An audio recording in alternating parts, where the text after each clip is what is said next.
Hello, नमस्ते। कैसे आप सब। आज की हमारी कहानी है खाना बनाने वाली। शुरू करने से पहले please do subscribe my channel. चलिए दोस्तों, कहानी शुरू करते हैं। नीलम खाना वाना बनाकर अपने कमरे में लेटी हुई थी, क्योंकि आज उसके सर में तेज़ दर्द हो रहा था। फिर भी उसने जैसे तैसे खाना बनाया, क्योंकि वो जानती थी कि खाना नहीं बनाने पर उसे बातें सुनने मिलेंगी। अभी वो लेटी ही थी कि तभी बाहर से उसकी सास की आवाज़ आई। अरे नीलम, सो गई क्या?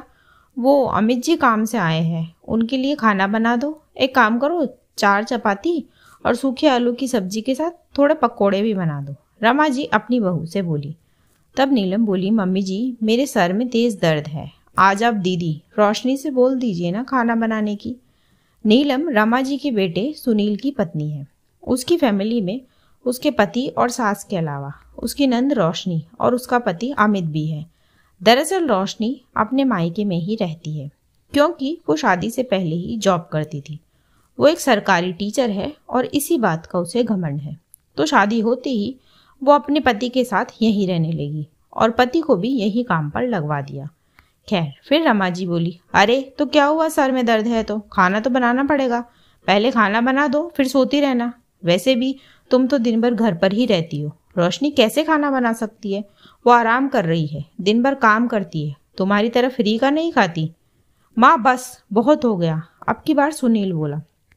ये फ्री का नहीं खाती, इसका पति इतना तो कमाता है कि अपनी पत्नी का पेट भर सके। फिर रमा जी बोली, ज़्यादा बीवी की पक्ष लेनी आ रही है। अरे इतना कितना कमाते हो तुम?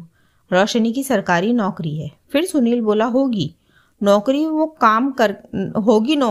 काम करके कौन सा मुझे या मेरी बीवी को देती है, और कौन सा उसे मेरी बीवी के लिए खाना बनाना है? अपने पति को तो बनाकर दे ही सकती है।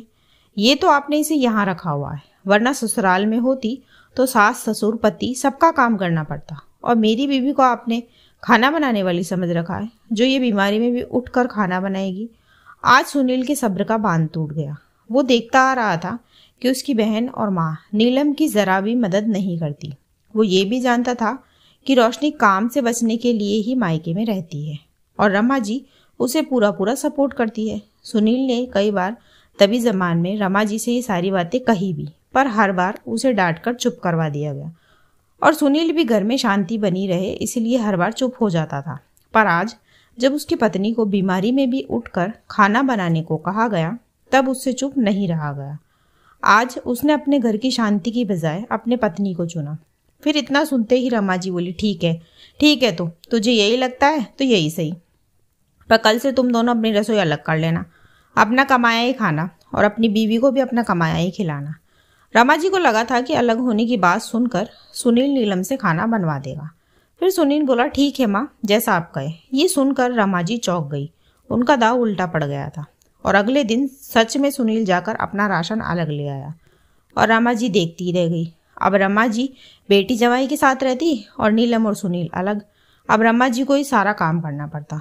सुबह जल्दी उठकर रोशनी को टिफिन तक बनाकर देना पड़ता था, क्योंकि रोशनी तो किसी भी काम के हाथ नहीं लगाती थी। अब रमा जी पछता रही थी, क्योंकि नीलम के रहते उन्होंने कभी खाना तक खुद लेकर नहीं खाया था, पर आज उनको दोनों समय का खाना बनाना भी पड़ रहा था। पर कहे किससे, ये सब उनके ही कर्मों का फल था जो उनको मिल रहा था। दोस्तों, सुनील ने सही किया या नहीं, इसी सवाल के साथ कहानी यही खत्म होती है।